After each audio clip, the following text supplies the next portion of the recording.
今日收到一個非常之重要嘅消息啊！有唔少嘅巴士迷喺網上透露，今日會係歐三巴士嘅最後服務日。我而家身處嘅位置係鑽石山，經過呢條臨時行人天橋行去對面嘅荷里活廣場巴士站等車。我即將要乘搭嘅路線呢，就係九巴89號線啦，係前往觀塘翠屏北村方向嘅。呢張乳珠紙上面顯示係要乘搭8個巴士站嘅，我相信好快就會到。而家企喺呢個玻璃站頂下面等巴士，因為天氣非常之炎熱啊，所以都有啲辛苦噶。都係行前幾步去到新嘅行人天橋下低，繼續睇住架巴士幾時到。呢架富豪 B9TL 原本應該係橙色電牌嘅，所以吸引到巴士迷去拍攝。冇幾耐又有架城巴 22A 埋站，原來目標喺後面啊，即刻衝上車先。上咗車之後，發現呢班車真係非常之多乘客啊！除咗有一班巴士迷企喺車頭呢，樓下同埋樓上嘅座位都近乎坐滿晒。只不過好彩嘅就係我都成功揾到個位坐，就坐喺樓上車尾嘅尾二嗰排。轉眼間嚟到物華街嘅巴士站，唔知點解今日呢班車特別多人喺呢個站落車喎。嗱，我真係坐緊 AVBE 噶，車尾呢有一個貼紙顯示 NE1342。然後巴士繼續行啊，經過觀塘游泳池，好快就會去到翠屏北村嘅巴士總站啦。頭先喺鑽石山站上車嘅時間係1454，嚟到觀塘翠屏北村嘅時間係1515。呢架 NE1342 咧，即將要靠近總站落客啦。哇，睇到對面馬路有好多嘅巴士迷喺度影呢架巴士，對面有架九巴 ATU 經過，影低先。跟住帶大家返嚟睇下 NE1342 嘅車尾啦。而家現場呢，89號巴士呢，有唔少嘅巴士迷喺度排隊啊，準備上車。不過 NE1342 開車之前呢，其實佢前面仲有一架 ATENU 喺度嘅，車牌係 SR9566。不過我相信好少人會上 SR9566 啦，因為我相信好多人都係想坐架 AVBE， 所以繼續喺度等。至於對面馬路呢，而家有大約10個巴士迷企喺度等緊啦。我相信就係等架 SR9566 開車之後呢，佢哋就可以把握時間同埋爭取機會去影 NE1342 嘅標準相。好啦， SR9566 啱啱開走咗啦。你喺我呢一邊嘅巴士迷呢，就可以影到車頭相。跟住而家有時間，我就行過去對面馬路啦，睇下可唔可以成功影到一張 NE1342 嘅標準相。相就成功影到啦，但係呢架車仲未轉電牌嘅方向，依然係顯示觀塘翠屏北村。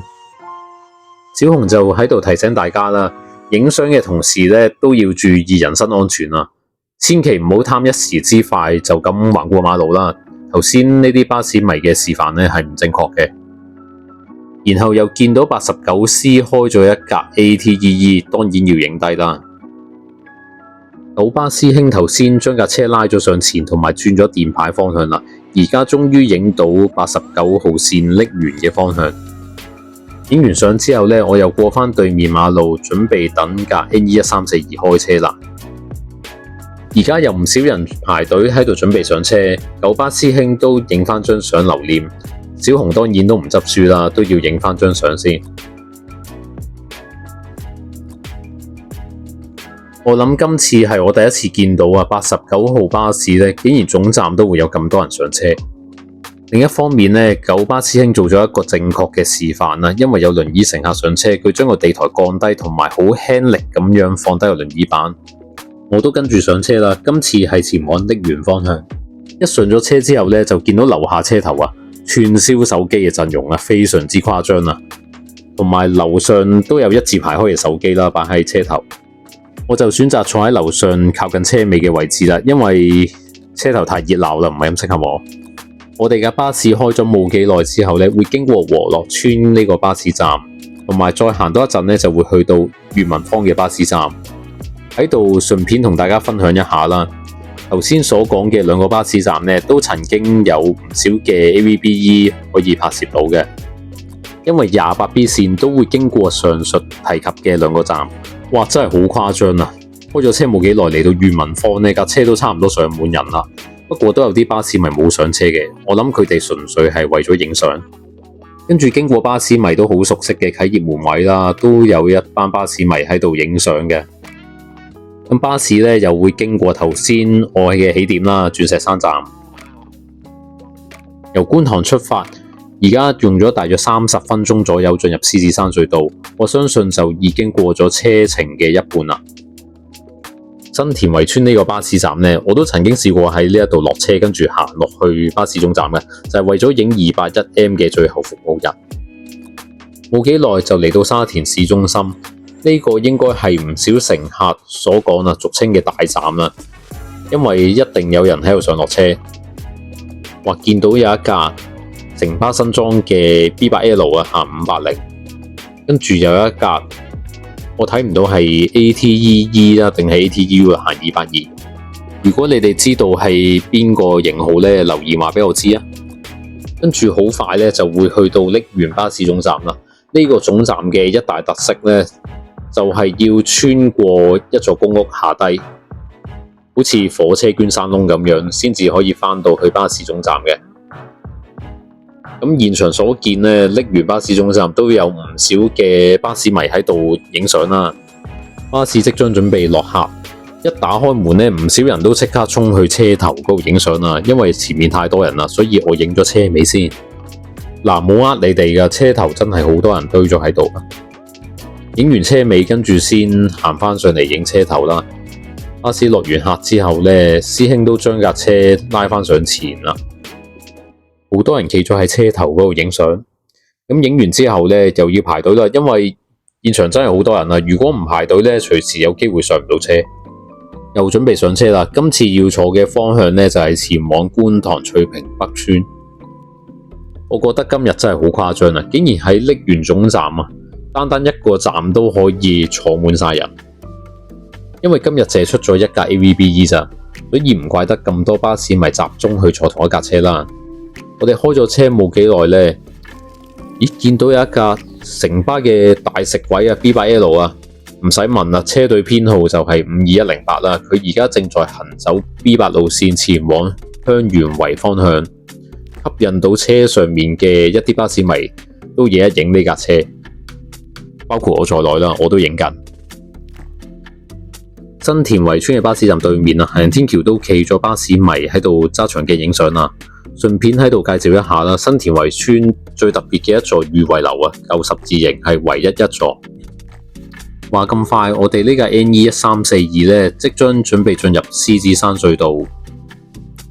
其實而家現場環境都幾熱嘅，因為車入面呢坐滿人，同埋出面暴曬緊，所以入咗隧道呢就稍為好啲啦。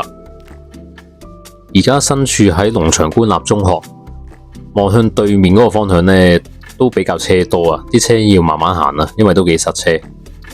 返到嚟鑽石山站，代表我已經坐咗一轉嘅89號線啦。而家有人企喺臨時行人天橋上面影巴士，去到彩虹村對出都係咁塞車。轉個頭就帶大家嚟到觀塘啦。而家轉個彎呢，就會進入物華街，即係裕民坊嘅對面啦。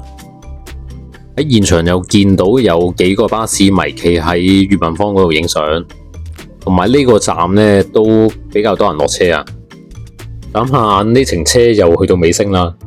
而家 NE1342準備駛入觀塘翠屏北村嘅巴士總站，落咗車之後就帶大家行去車頭嗰度睇一睇啦。同樣地，呢一轉車都係跟住架 SR9566。當前車開走咗之後呢，好多巴士迷都企喺車頭嗰度啦，影車頭相。又要再提多大家一次啦，喺影相嘅同時呢，都要注意人身安全啦，因為師兄而家將架車駛上前啦，大家唔好企出馬路啊，要小心啲。到底之前有冇試過咁樣呢？觀塘翠屏北村89號巴士站竟然有咁多乘客喺度等車，對面亦都有唔少嘅巴士迷喺度影標準相。睇個行車證先，牌照屆滿日期係2025年11月27日。但根據唔少巴士迷喺網上流傳嘅消息表示，NE1342極有可能係今日最後一日提供服務。小紅認為今日坐咗一轉多少少嘅89號線呢已經足夠啦。你問我呢一刻想唔想坐呢個終極尾單呢？我就真係冇呢個打算，所以我就行咗去觀塘翠屏道巴士總站對上嘅行天橋嗰度，準備拍攝 NE1342嘅終極尾單開出。時間嚟到17:55分，NE1342而家由觀塘翠屏北村開運瀝源。AVBE 屬於九巴嘅最後一批歐三巴士。當呢批巴士全數退役之後呢，亦都代表住香港再冇任何歐三排放嘅巴士喺路上行走。今日呢條片嚟到呢度都差唔多啦，請大家記得訂閱、留言、讚好、分享。我係小熊車長，我嘅頻道係小熊影視，拜拜。